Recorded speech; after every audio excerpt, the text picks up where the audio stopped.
Ministerio de Justicia.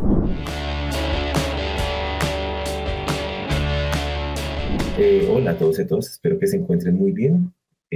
Bienvenidos y bienvenidas a esta séptima hora del módulo en teoría de conflicto. Ya hemos hecho un repaso por distintos temas en relación a lo que es un conflicto, en relación a la violencia, en relación a la intervención de terceros, a la importancia de dicha intervención y a los procesos a través de los cuales podemos echar mano para analizar una situación conflictiva. Luego de todo este recorrido, lo que vamos a trabajar en esta hora de clase es algo que es muy importante y es el concepto de paz y el concepto de construcción de paz. ¿Por qué es importante estos dos conceptos? Estos dos conceptos son importantes en la medida que el trabajo que se realizan desde mecanismos de resolución de conflictos como la conciliación, tanto en equidad como en conciliación, pero por ejemplo, también la mediación comunitaria, son mecanismos que permiten, por un lado,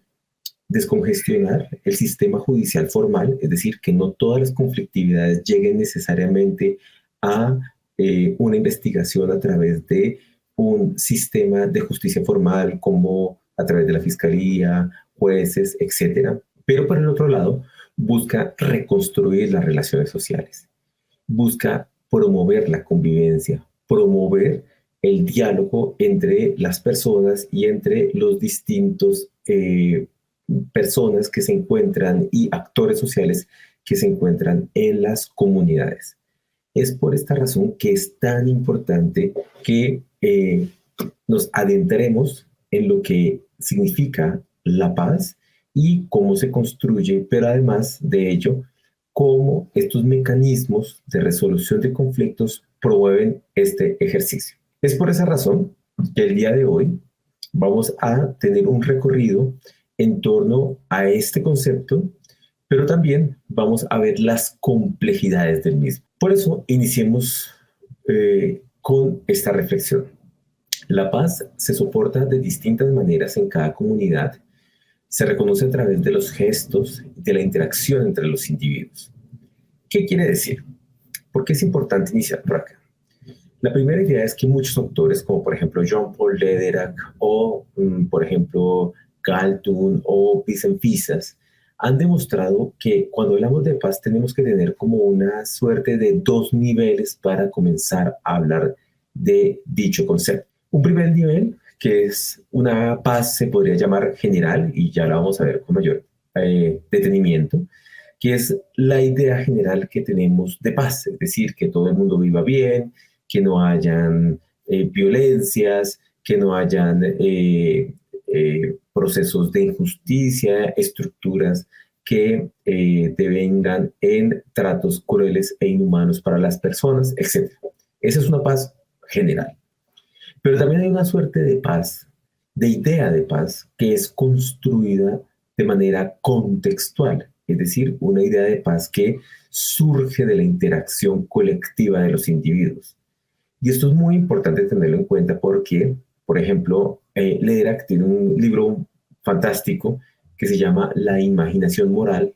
Y en la imaginación moral él comienza a mostrar con distintos ejemplos cómo la idea de paz es diferente en algunas zonas, por ejemplo, de países africanos como Uganda. La paz es diferente si vamos al Magdalena Medio.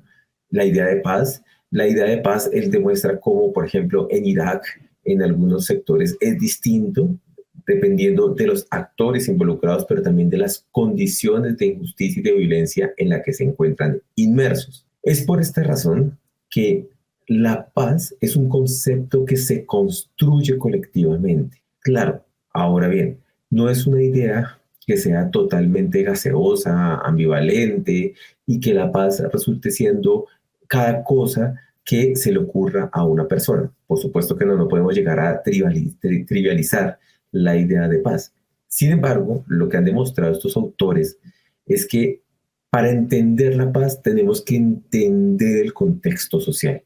Es decir, no podemos hablar de una paz liberal que va a organizar y ser el modelo que debe primar en todo el mundo, que es lo que estamos hablando en la actualidad. Es una idea de paz, pero una idea de paz occidental, sino que las formas de la paz se traducen a través de las interacciones de los colectivos sociales y de las personas eh, que los, eh, que los componen. Es por esa razón que en la clase del día de hoy vamos a ver tres elementos. Primero, vamos a hablar de la paz y sus distintas manifestaciones, es decir, cuando hablamos de paz, de qué estamos hablando y cómo podemos identificarla.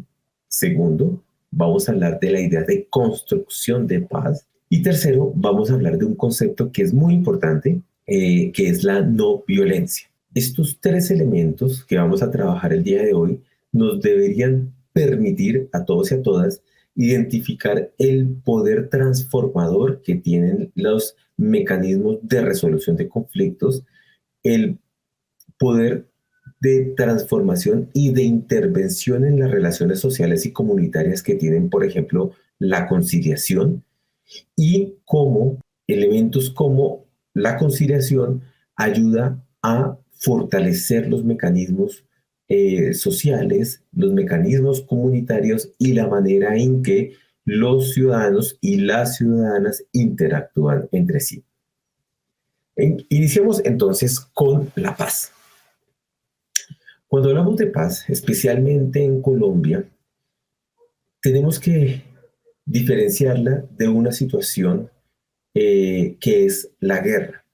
Es decir, cuando Colombia ha estado inmersa en más de 50 años en una situación que puede ser denominada como conflicto armado o guerra civil, en la cual ha habido una serie de actores enfrentados, bien sean por disputas territoriales, por disputas de poder, por disputas económicas, y eso ha, por supuesto, influenciado la idea de paz que tenemos los colombianos.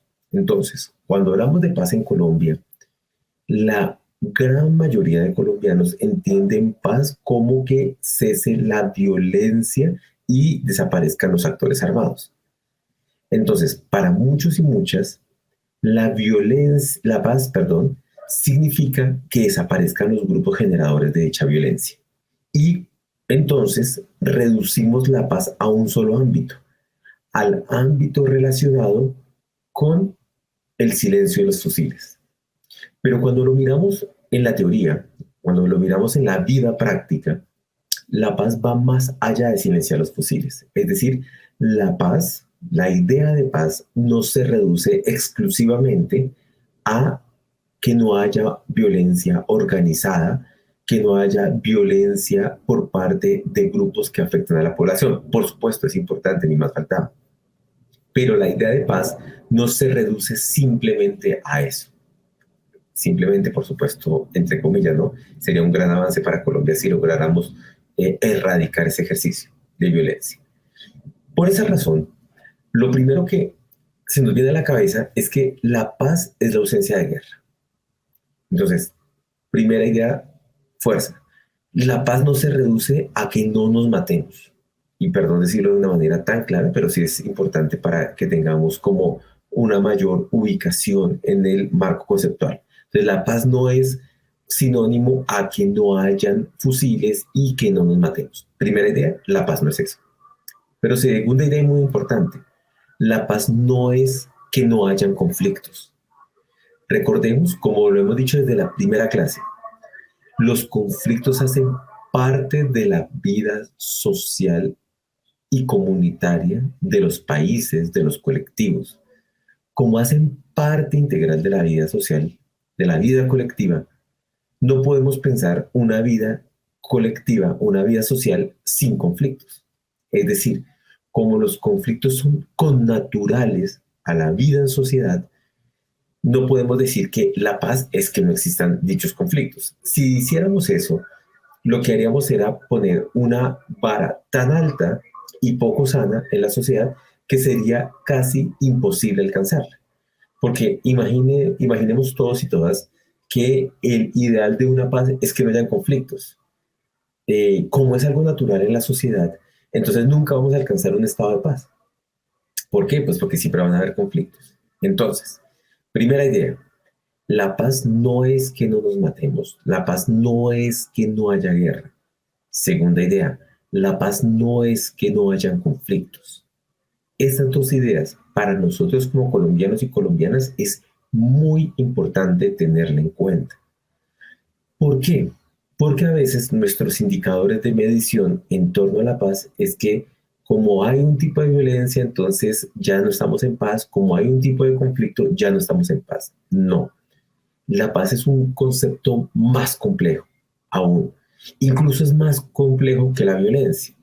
Johan Galtung, uno de los grandes autores en torno a la investigación para la paz y que lo hemos traído en distintos momentos a lo largo de este módulo, afirma que la paz es más compleja porque para lograr la paz demanda que los actores, tanto individuales como colectivos, trabajen mucho, se comprometan mucho para lograrla, mientras que para la violencia no hay que hacer absolutamente nada.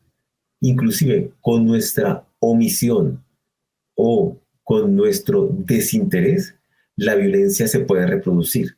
Entonces Galton dice, la paz es más difícil de lograr porque requiere un compromiso activo de todos y todas, mientras que la violencia es más fácil de reproducir porque inclusive con el desdén, con la falta de compromiso de los ciudadanos y las ciudadanas, se puede reproducir fácilmente. Por eso estamos en esta idea de una paz compleja, una paz que demanda un compromiso activo por parte de la ciudadanía y que no se reduce a una situación ideal de los individuos, sino que demanda un compromiso activo, como lo he dicho, pero también un ejercicio diario de trabajo con la ciudadanía. Dicho esto, encontramos tres tipos de paz que en conjunto nos daría como un concepto integral de lo que es este estado de paz. Estos tres tipos de paz están directamente relacionados con los tipos de violencia que trabajamos en el segundo o tercer módulo. Si ustedes recuerdan, hablamos de las violencias directas, de las violencias estructurales y de las violencias culturales. Pues resulta que para hablar de paz tenemos que hablar de la paz directa, de la paz estructural y de la paz cultural. Es decir, de una sumatoria de condiciones sociales que en su conjunto nos permiten hablar de una sociedad que se encuentra en paz. Entonces, vamos a verlo de manera detenida. Cuando hablamos de una paz directa, por ejemplo, estamos hablando de una paz en la cual no hay violencias. Violencias en el sentido, por ejemplo, de afectaciones al conciudadano o de afectaciones a los colectivos, en el cual, por ejemplo, no se ejercen tipos de violencias interpersonales, violencias armadas. Es como una violencia que suprime, perdón, es una paz que suprime los actos de violencia directos, claros y evidentes frente a los individuos, frente a la ciudadanía. Es como la idea más clara de esta paz directa es suprimir todas formas de violencia que afecten la integridad directamente de un individuo. Entiéndase a través de golpes, a través de armas, a través, por ejemplo, del robo, etcétera, etcétera. Cuando hablamos de paz estructural, estamos hablando de comenzar a solventar todas las condiciones que perpetúan y reproducen injusticias en las sociedades. Entonces, por ejemplo, como un país como Colombia, un país en Colombia donde la desigualdad es tan marcada, si ustedes han visto los índices, por ejemplo, de concentración de la riqueza de los países, Colombia siempre se encuentra en los primeros lugares. De hecho, Colombia se encuentra en los primeros lugares también de concentración de la tierra. Es un país que muy pocos tienen una grande concentración, por ejemplo, de las tierras en Colombia. y que deja por fuera a buena cantidad de la población. Cuando hablamos de paz estructural, es comenzar a remover esas estructuras que además se han vuelto naturales y que obviamente no lo son porque afectan a la ciudadanía y que deben ser transformadas. Y cuando hablamos de paz cultural, estamos hablando a la manera a través de la cual transformamos lo que creemos y lo que reproducimos en nuestros discursos como normal. Por ejemplo, como lo decía hace un minuto, en Colombia hemos normalizado que haya una elevada tasa de desigualdad en la cual muy pocas personas tienen buena parte de las tierras y de las riquezas y buena parte de la población está por fuera del acceso a la tierra y por fuera del acceso al capital. En Colombia lo hemos normalizado y lo normalizamos, por ejemplo, con discursos. Nos normalizamos con el discurso de que cada quien hace el trabajo y entonces cada persona si no trabaja es pobre y el pobre es pobre porque quiere, como lo vimos en dos sesiones anteriores, es comenzar a transformar esos discursos que legitiman condiciones de injusticia. Entonces, si ustedes lo ven como un trabajo paralelo que se retroalimenta entre sí, esos ejercicios de retroalimentación son ejercicios de paz. Claro, son ejercicios también que demandan una enorme transformación no solo de la ciudadanía, sino del Estado en su conjunto, y que es muy complejo, que demanda mucho tiempo, pero además también demanda una transformación y un cambio de perspectiva en lo que entendemos por ciudadanía y por sociedad. Por tanto, como decimos que la paz no es que no existan conflictos, en este tipo de conceptos estamos diciendo que la paz es una sociedad en la cual hemos superado, por ejemplo, los índices de violencia, hemos superado la injusticia y la desigualdad y tenemos unos discursos que son inclusivos e incluyentes de las distintas expresiones sociales que tenemos. También es importante decir que cuando hablamos de paz estamos hablando de que tenemos una sociedad que es capaz de tramitar los conflictos de manera no violenta y creativa. Por eso es que es importante decir que paz no significa que no hayan conflictos. Paz significa que aunque existen conflictos, las sociedades, la ciudadanía, tiene instrumentos, tiene herramientas para tramitar los conflictos que los aquejan. Y que el Estado, por ejemplo, ayuda a garantizar una oferta a través de la cual la ciudadanía puede acceder a situaciones, perdón, a instituciones o a rutas que los llevan a transformar los conflictos. Por eso no es que hay que evitar los conflictos, no, hay es que armar, capacitar, potenciar a la ciudadanía con herramientas para que puedan, en el momento en que se presente algún tipo de conflictos, tramitarlos de manera pacífica. Esa es la idea de paz. La paz no es una sociedad no conflictiva. La paz es una sociedad que aunque tenga muchos conflictos, puede tramitarlos de manera pacífica.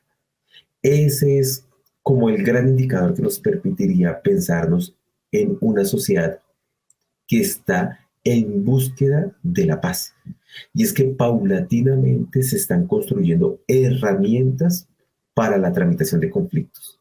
Y por eso, por ejemplo, la conciliación es un mecanismo que empodera a las partes. Si ustedes comienzan a unir todos los elementos que hemos venido trabajando en las anteriores clases, nos damos cuenta que no es solo que se puedan tramitar los conflictos, sino que además de tramitarlos, lo que se está haciendo es empoderando a las partes para que quienes se involucran en un conflicto puedan utilizar, echar mano de las herramientas que les ha ofrecido tanto el Estado como las comunidades para poder orientar de manera pacífica dichos conflictos. Por eso el trabajo de la conciliación no es solo resolver el conflicto, como lo vimos en la clase anterior, no es solo resolverlo, es transformar la relación de las partes involucradas. Ese es el quid del asunto. Por eso no nos debemos conformar solo con que resolvemos el conflicto que nos llega, sino que además de resolverlo, ofrecemos herramientas para que las partes puedan transformarlos. Los estamos empoderando para que las partes, en un eventual caso que se llegue a presentar otro conflicto, tengan mejores herramientas para transformar esa situación. Ese es el objetivo grande de los mecanismos de resolución de conflictos. No solo la solución, sino la transformación de la relación, la transformación del conflicto. Eso garantizaría y ayudaría a que la sociedad comience a caminar un sendero más pacífico. Por eso, en términos generales, uno puede encontrar como dos ideas centrales de paz, lo que se conocería como paz negativa y lo que se conocería como paz positiva. Cuando hablamos de paz negativa, estamos hablando no de que sea una paz mala. Lo negativo no significa en este contexto algo malo per se. Cuando, por ejemplo, se habla de negativo, se está diciendo de los atributos que no hacen parte del concepto. Por ejemplo, eso es muy usual en las ciencias sociales. Hay un autor muy famoso en la sociología que se llama Niklas Luhmann. Y Niklas Luhmann era un gran experto en relación a entender las teorías de los sistemas sociales. Y su gran premisa inicial para explicar qué es un sistema social, es decir, un sistema social es todo aquello que no es un sistema social.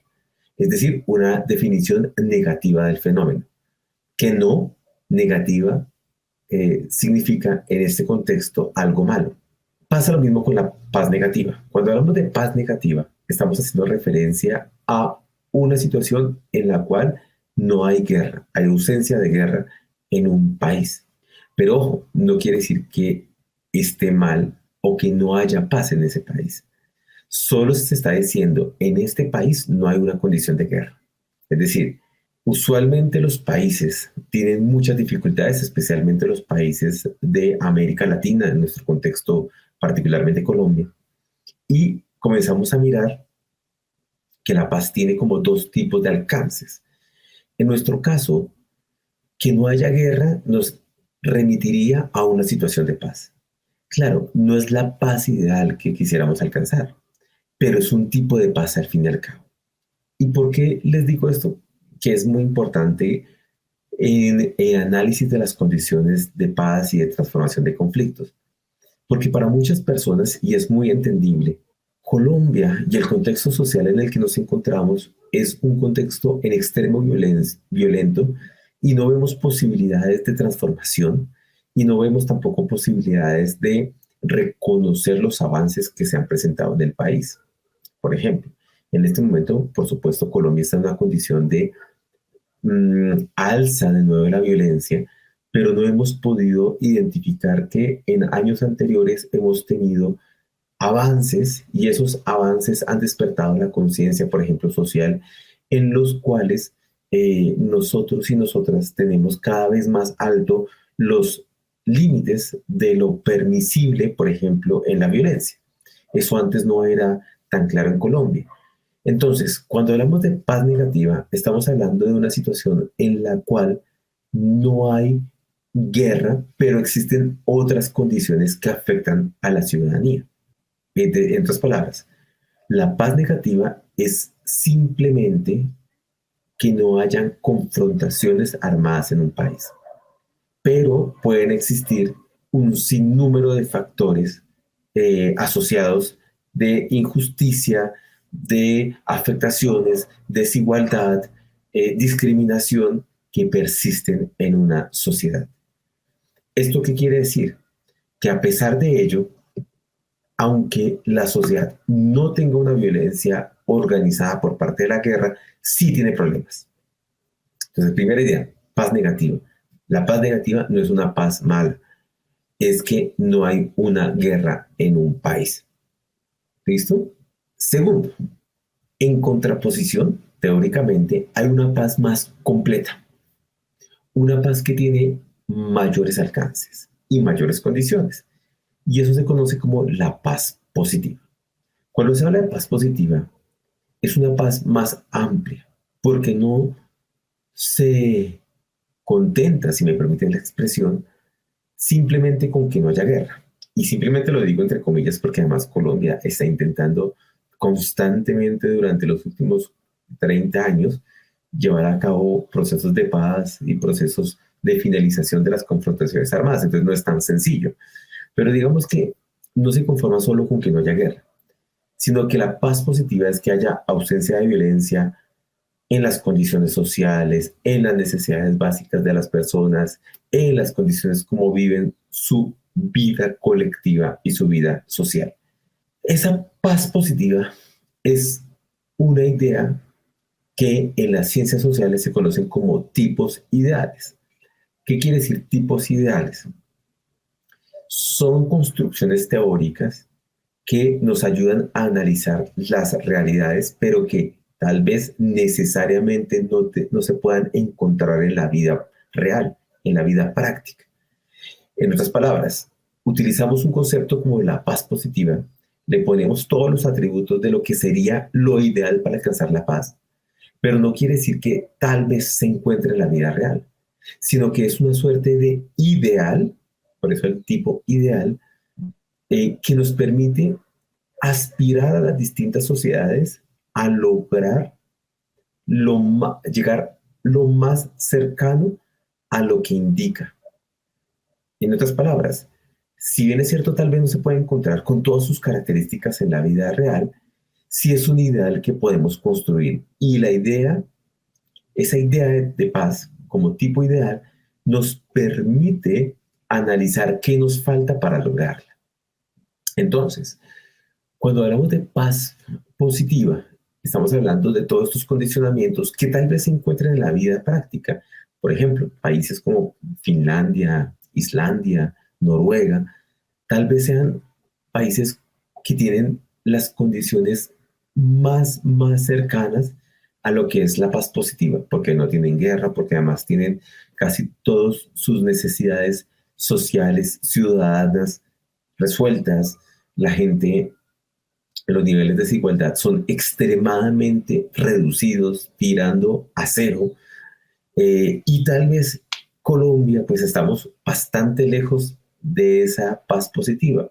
Sin embargo, no quiere decir que no la podamos alcanzar. Por supuesto, como lo decían los actores políticos colombianos hace décadas atrás, una cosa es Cundinamarca, otra cosa es Dinamarca, y no podemos aspirar a hacerlo automáticamente, y tal vez nunca lo lleguemos a hacer. Sin embargo, a pesar de esas dificultades en la vida real de lograr, por ejemplo, unas condiciones tan elevadas de bienestar a la población, no significa que el país no pueda trabajar en ese rumbo. Y es intentar reducir al máximo las brechas de desigualdad que se presentan en la vida colombiana. Por esta razón, esos dos tipos de paces, la paz positiva y la paz negativa, son dos categorías analíticas que nos ofrecen la teoría para entender en qué punto nos encontramos como sociedad y como ciudadanía.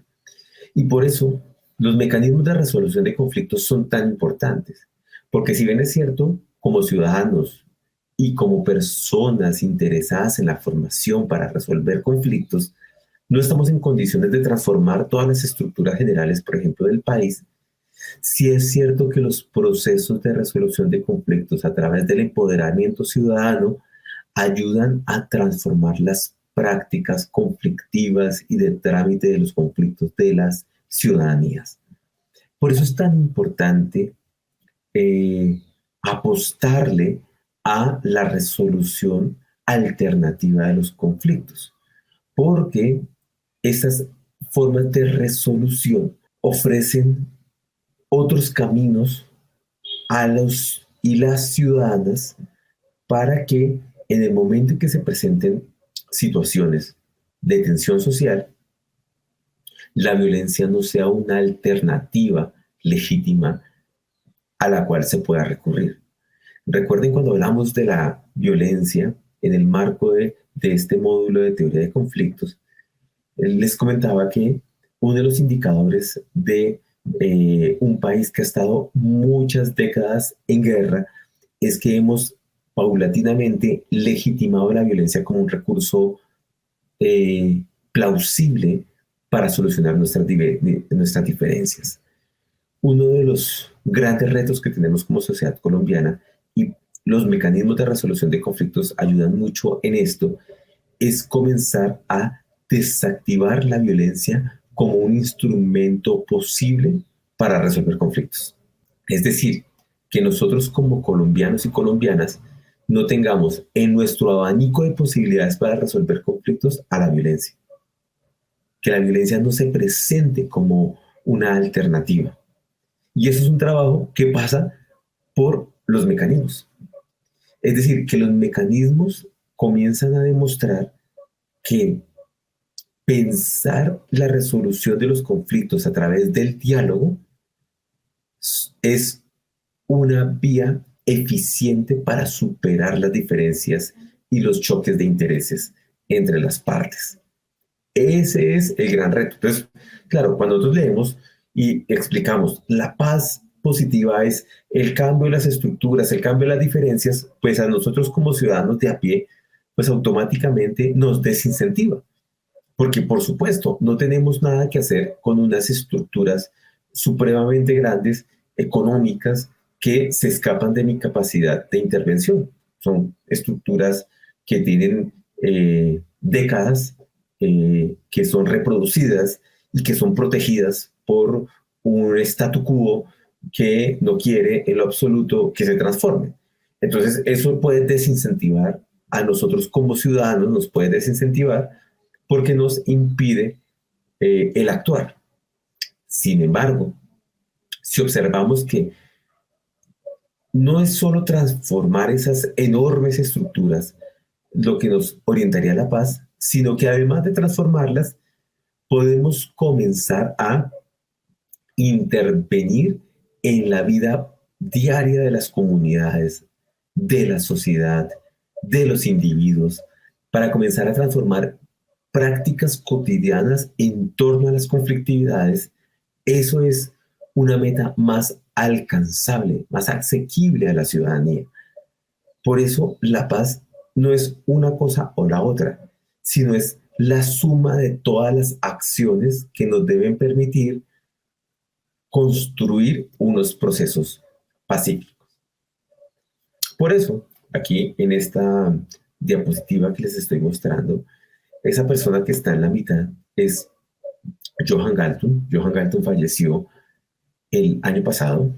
Él era noruego, era sociólogo y matemático, y como lo he reseñado en otros momentos, Johan Galtung fue el padre fundador de lo que se conoce ahora como el campo de la investigación para la paz. O sea, él fue una de las primeras personas que en el mundo comenzó a pensarse la discusión en torno a la paz. Y si ustedes comienzan a ver la diapositiva, y ya la vamos a narrar, por supuesto, con mayor detención, Johan Galtung tenía como 8 pilares, 8 ideas centrales de los ámbitos donde podría la ciudadanía intervenir para comenzar a hablar de paz. Y lo que nos ayudaría a nosotros y nosotras a comenzar a pensarnos en una sociedad diferente.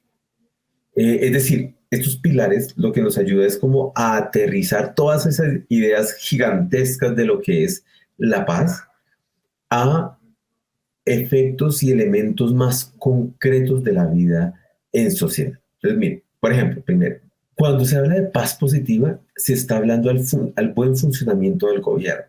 Es decir, cuando hablamos del buen funcionamiento del gobierno, estamos hablando de un ejercicio a través de la cual las instancias que componen al Estado tengan niveles óptimos para la tramitación no solo de conflictos, sino también el ofrecimiento de bienes y servicios a la sociedad, también al cuidado de la población más vulnerable, pero también de la garantía de una vida colectiva. Eso, en términos generales, podría uno llamar el buen funcionamiento del gobierno, es decir, garantizar, por ejemplo, las necesidades básicas de la población, garantizar, por ejemplo, acceso a la educación, acceso a la salud, vías terciarias buenas.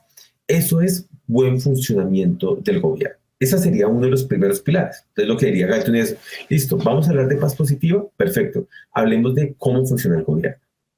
Segundo, además de cómo funciona el gobierno, Galton decía, tenemos que mirar para la paz positiva la distribución equitativa de los recursos. Es decir, cómo comenzamos a disminuir la desigualdad y la inequidad en las sociedades.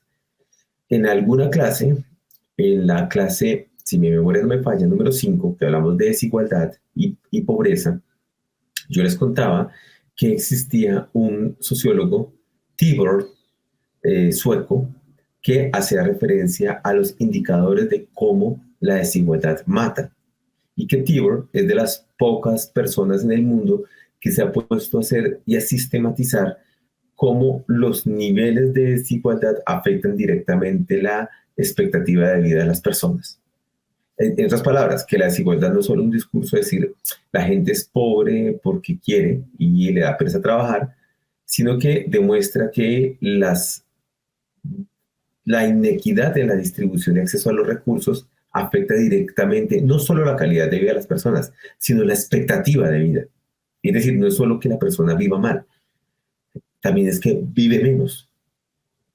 Es un nivel más elevado, ¿sí? No es solo un mal vivir, es que se reduce la posibilidad de vivir orgánicamente hablando. Entonces, Galton dice, mire, un segundo pilar es muy importante, cómo logramos reducir la diferencia entre la distribución de los recursos. Tercero, ¿cómo logramos que haya un libre flujo de información? ¿Qué quiere decir? La calidad de información que le llega a los ciudadanos y a las ciudadanas que les permite construir una opinión. Y esto obviamente tiene mayores afectaciones en el día, en los tiempos recientes, resultado de la manera en que irrumpen los medios de comunicación, pero también las redes sociales, donde se difunde una serie de noticias falsas o noticias tergiversadas que afectan directamente la opinión y la toma de postura de la ciudadanía. Entonces lo que dice Galton es cómo garantizar que el flujo de la información sea un flujo de información veraz para la ciudadanía. Es decir, que la información no sea una información pretenciosa ni una información sesgada en torno a las situaciones que se presentan en los países. Cuarto, un entorno empresarial sólido. ¿Qué quiere decir esto? Que, por supuesto, la capacidad empresarial de un país es importante en la medida que generan desarrollo, promueven el desarrollo, pero no es cualquier tipo de promoción empresarial, sino cómo garantizar un empresariado socialmente responsable. Y cuando se está hablando de socialmente responsable, nos está diciendo un empresariado que promueva proyectos ambientales. Digamos, eso es importante. Cuando se habla sino que también cuando se habla de empresarialmente responsable, se está hablando de que se generan condiciones equitativas, condiciones que garantizan la vida de las personas, que son justas, que no explotan a la sociedad en general, pero que también retribuyen de las ganancias que se generan. El quinto pilar es un alto capital humano. Cuando se habla de capital humano se está hablando de las posibilidades que tiene la ciudadanía. Y para tener muchas posibilidades se necesita, por ejemplo, tener acceso a la educación un acceso, garantizar acceso a la educación, garantizar acceso a la salud. Por ejemplo, hay un libro de unos profesores, Leopoldo Ferguson y Mauricio García Villegas, en Colombia, que se llama La Quinta Puerta. Y en La Quinta Puerta ellos demuestran cómo, a través de datos, demuestran que el acceso a la educación en Colombia, especialmente a la educación básica y básica secundaria, es una suerte de filtro que perpetúa la desigualdad, que después se concreta en el mundo laboral. ¿Qué quiere decir? Lo que ellos demuestran es que el sistema educativo está hecho para promover y conservar lo que llaman el apartheid institucional. Es decir, las personas que no tienen tantos recursos optan, porque además es lo que tienen al alcance, en la mayoría de casos, por una educación pública que de entrada tiene menores niveles en términos globales de calidad educativa, pero además no solo el nivel de calidad educativa, sino que además interactúan también con las personas con el mismo nivel socioeconómico, y las personas que tienen mayores recursos económicos acceden a una calidad educativa más alta. Esa calidad educativa les da mayores herramientas para aspirar a mejores cargos, pero además interactúan solo con su clase social. Lo que ellos demuestran, por ejemplo, en esto es que desde el colegio, desde la básica primaria, se separan las clases sociales en Colombia y nunca se encuentran. Pero además de nunca encontrarse, en el mundo laboral, esto se reproduce con mayor dureza porque los que tuvieron mayor acceso a capital tienen mayores cargos gerenciales, los que tuvieron menos son los que hacen el trabajo obrero, entre comillas obrero, y eso lo que impide es una transformación y una sociedad más activa. A eso hace referencia Galton cuando habla del nivel de capital humano, y es garantizar las herramientas que tienen los y las ciudadanas para vivir mejor. La aceptación de los derechos humanos y de los derechos de los demás es pues, una política de derechos humanos. Ahora, si ustedes están interesados en la discusión en torno de los derechos humanos, hay un autor muy, muy bueno que se llama Michael Ignatieff. Michael Ignatieff tiene uno de sus libros, es muy bonito, que se llama Los derechos humanos como religión e idolatría. Y lo que él comienza a demostrar es que los derechos humanos se han convertido como una suerte de religión del siglo XXI, pero que a veces es también acrítico, es decir, no, no se toma una suerte de pausa para entender qué significan los derechos humanos, pero además también entender las implicaciones que tienen en su aplicación. El séptimo pilar hace referencia a una sociedad con bajos niveles de corrupción, y en esto pues no me voy a extender porque además es como uno de los grandes problemas de la sociedad colombiana. Y octavo, miren el octavo pilar, las buenas relaciones entre vecinos, es decir, la manera a través de la cual cotidianamente interactuamos como ciudadanos. Que ahí es donde los mecanismos de resolución de conflictos pueden intervenir de manera fuerte. Ten cuenta que son 8 pilares entre temas estructurales, pero también temas de la vida cotidiana. Y no es elegir uno u otro, sino cómo cada uno desde sus posibilidades puede aportar a fortalecer y a ayudar a mejorar estas condiciones. Entonces, cuando hablamos de esta ciudad de paz, estamos hablando también de un proceso en el cual todos y todas podemos intervenir.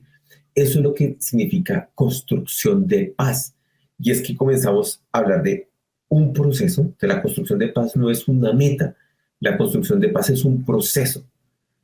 Un proceso, diría Lederach, inacabado, porque todo el tiempo tenemos que estar construyendo dicha etapa. Es decir, no es como que vamos a alcanzar la paz, no, sino que todo el tiempo estamos en proceso de construcción de las condiciones que nos garanticen la paz. Eso es muy importante tenerlo en cuenta. La construcción de paz es un proceso inacabado, porque, como les decía hace un segundo, para la paz tenemos que tener una un férreo compromiso en ese proceso. Para la violencia, incluso tenemos que no hacer nada. O sea, nuestra inacción, nuestra inactividad puede fortalecer la violencia. Sin embargo, para la paz y construirla, necesitamos estar comprometidos con el proceso. Entonces, cuando hablamos de construcción de paz, estamos hablando de un concepto que es continuo, que es dinámico y en el cual se transforman no solo las relaciones sociales, sino también las estructuras que enmarcan esas relaciones sociales. En eso consiste la construcción de paz, en el compromiso de todos los actores sociales. Cuando hablamos de actores sociales, estamos hablando de desde individuos, colectivos, estructuras institucionales estatales, y hacemos haciendo referencia a la posibilidad de crear condiciones que transformen las relaciones individuales, colectivas y nacionales. Eso es la construcción de paz. Y pasa, repito, y perdón si soy un poco redundante o repetitivo, pero es importante tenerlo en cuenta, pasa por el compromiso activo de los individuos.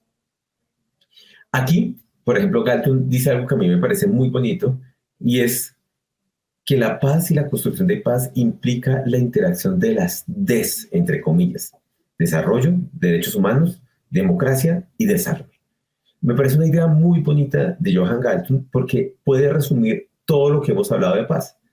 Y es que cuando hablamos de paz es desarrollo en la sociedad, las empresas, el Estado, respeto por los derechos humanos, por la libertad, por la expresión de los demás, fortalecimiento de los procesos democráticos. Y cuando hablamos de democracia no estamos hablando solo de yo poder votar, porque para muchos y muchas de nosotros la democracia se reduce a que cada 2 años y medio vamos a las urnas, bien sea para votar por municipales o departamentales o congresos o presidenciales, sino que democracia implica un ejercicio de deliberación, un ejercicio de constante cuestionamiento a las condiciones en las cuales nos encontramos inmersos, pero también una suerte de desarme, es decir, de desincentivar el uso de la violencia, en nuestro caso de la violencia organizada, que nos lleva a un conflicto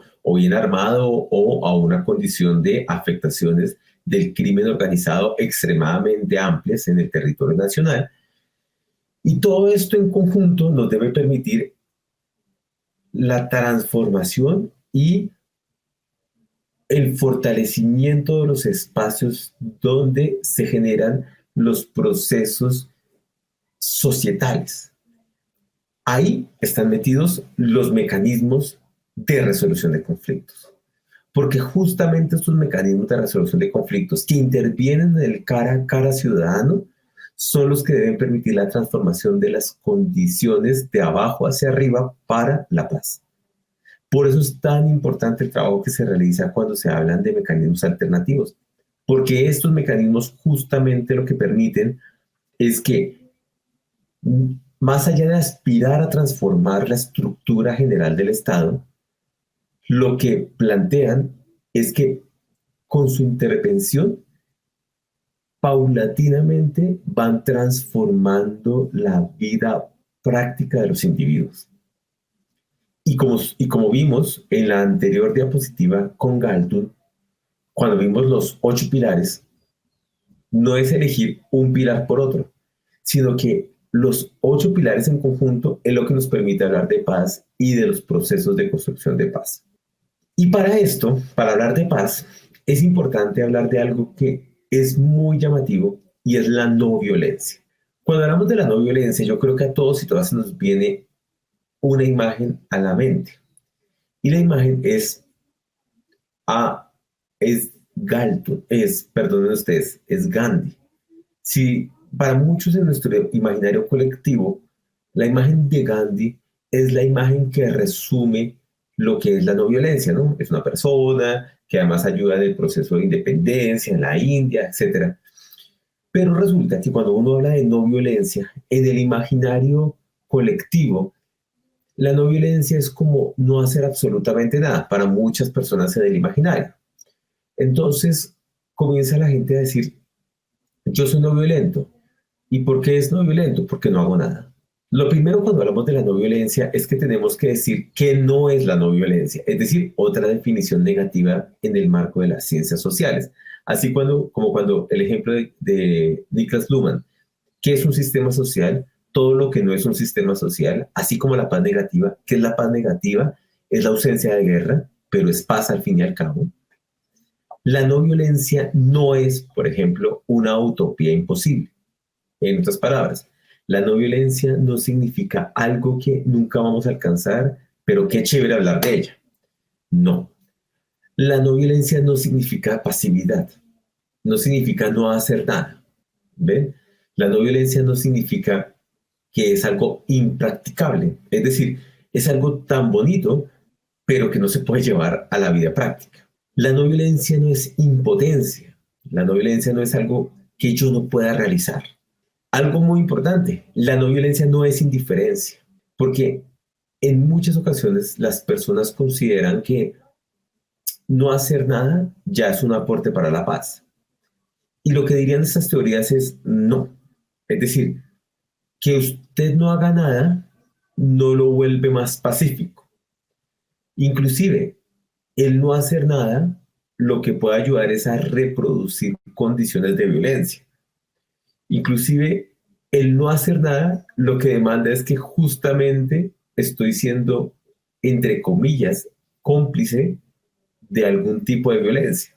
Claro, hay diferentes niveles de responsabilidad. No vamos a decir que es lo mismo la persona que dispara un arma a la persona que es indiferente frente al que dispara el arma. Obviamente no tiene los mismos niveles de responsabilidad judicial y tampoco de responsabilidad moral. Pero sí es importante tener en cuenta que la indiferencia lo que puede promover es a la reproducción de la violencia. Y la no violencia tampoco es ingenuidad. O sea, más o menos como tan bonita la persona y tan idealista la persona pensar que puede haber no violencia, que se puede ser practicable. No, eso no es la no violencia. Entonces la no violencia es todo lo contrario. La no violencia es la persistencia, el trabajo activo, el compromiso desde una concepción humanista, una concepción del espíritu. Y acá cuando estamos hablando del espíritu no estoy hablando de temas religiosos, sino más de temas morales, que está abierta a las relaciones sociales, a las relaciones conflictivas, al fortalecimiento de los mecanismos para tramitar conflictos de manera pacífica. En ese orden de ideas, la no violencia es la posibilidad de fortalecer y empoderar la vida social de los individuos, en el cual la vida, la justicia y la confianza en las relaciones sociales son los principios rectores. ¿Por qué es importante esto? Porque como lo planteábamos en la segunda clase cuando hablamos de violencia, lo primero que hace la violencia, y especialmente en el contexto colombiano, un tipo de violencia relacionada a la guerra, lo que hace es romper las violencias, romper las relaciones sociales. Pongamos ejemplos. Cuando ha habido enormes episodios de violencia en la guerra colombiana, como por ejemplo las llamadas masacres, que ha habido bastantes en la historia colombiana, aproximadamente el Centro de Memoria habla de 1982 masacres, eh, además del acto violento, lo que hace ese acto violento es romper la relación comunitaria. ¿Por qué? Porque genera zozobra, genera desconfianza, genera individualismo, incluye el individualismo en la comunidad. Y lo que justamente busca la no violencia es fortalecer los lazos comunitarios y sociales. Entonces, la no violencia lo que busca es que las distintas expresiones comunitarias y societales se fortalezcan, que desde nuestro compromiso activo como individuos podamos reconocer que la vida es importante, pero también la justicia y la confianza en la comunidad. Esto es muy importante, ¿por qué? Porque si tenemos confianza en la comunidad, tenemos confianza en el pacto social en el cual estamos involucrados. Es decir, hay predictibilidad en el comportamiento de los individuos. Yo confío en mi conciudadano porque tengo expectativas de su comportamiento. Y esas expectativas de su comportamiento me dan mis garantías de qué debo esperar y qué puedo esperar de ese ciudadano. Cuando se rompe esa confianza, es que yo como individuo no puedo confiar en lo que el ciudadano, en el conciudadano va a generar, va a actuar. Por tanto, la paz y especialmente la no violencia es un compromiso activo de los individuos y de la ciudadanía para poder generar situaciones en las cuales hay garantías y compromisos individuales y colectivos. Entonces, si unimos la idea de no violencia como un compromiso activo, los contextos de construcción de paz, podemos encontrar que en el conjunto, en esa conjunción de elementos, es que se instala la idea de paz. Una idea que es transformadora de las condiciones, pero además de transformadora, de compromiso activo político y social en la construcción de las condiciones y la transformación de las condiciones en las cuales se despliegan las relaciones individuales y colectivas de la sociedad. Por eso la paz es tan compleja. No es impracticable, no es imposible, no es utópica. De hecho, la paz y el proceso de construcción de paz se fortalece a través de los ejercicios de intermediación en conflictos, en los procesos que se realizan desde la conciliación, desde la mediación. Son procesos a través de los cuales esa intervención ayuda a transformar las lecturas, las expectativas, lo que quiere el ciudadano y la ciudadana para poder ayudar a mejorar la vida en comunidad. Es por eso que es tan importante el trabajo que se realiza desde los distintos elementos de la sociedad. Si queremos profundizar más en estos elementos de la no violencia, un libro que yo recomiendo mucho es el de Peace and Pisas, que es el de Cultura de Paz y Gestión de Conflictos. Es un libro que ya tiene sus años, pues es de 1998, pero si cada uno y cada uno de ustedes accede a él, va a tener un panorama bastante completo de lo que significa la construcción de paz. Y les va a permitir enmarcar la relevancia de los mecanismos de resolución de conflictos y la importancia de cómo intervenir en las prácticas cotidianas de la ciudadanía redundan en las transformaciones positivas de la sociedad. También, por supuesto, y no podemos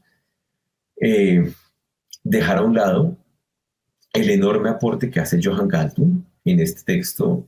Lamentablemente, Galtung tiene pocos textos en español, digamos, sus muy importantes, pero el hacer noruego, pues buena parte de sus textos eran en inglés, por supuesto. Sin embargo, Johan Galtung nos ofrece una mirada bastante provocativa, pero también bastante esperanzadora de los alcances de la paz. Por eso les recomiendo estos dos textos, pero también para cerrar esta clase del día de hoy, la necesidad de reconocer cómo el papel que se desarrolla desde la conciliación les permite intervenir en condiciones sociales conflictivas, pero que fortalecen los procesos de construcción de paz en la sociedad colombiana. Y que la idea de paz y construcción de la misma no es algo lejano, estructural, que no me compete, sino que frente a este trabajo que se realiza con las comunidades y la intervención de los conflictos, lo que estamos haciendo es comenzando dentro de los pilares que plantea Johan Galtung, a transformar las condiciones y las lecturas de la vida social de las comunidades. Así pues, les agradezco a todos y a todas la atención. Espero que haya sido de satisfacción esta hora de trabajo y que les haya dado muchos elementos para la reflexión, pero también para ubicar la importancia y la relevancia que tiene la conciliación en todas las discusiones en torno a la construcción de paz. Les agradezco mucho y les deseo lo mejor. Gracias a todos y a todas.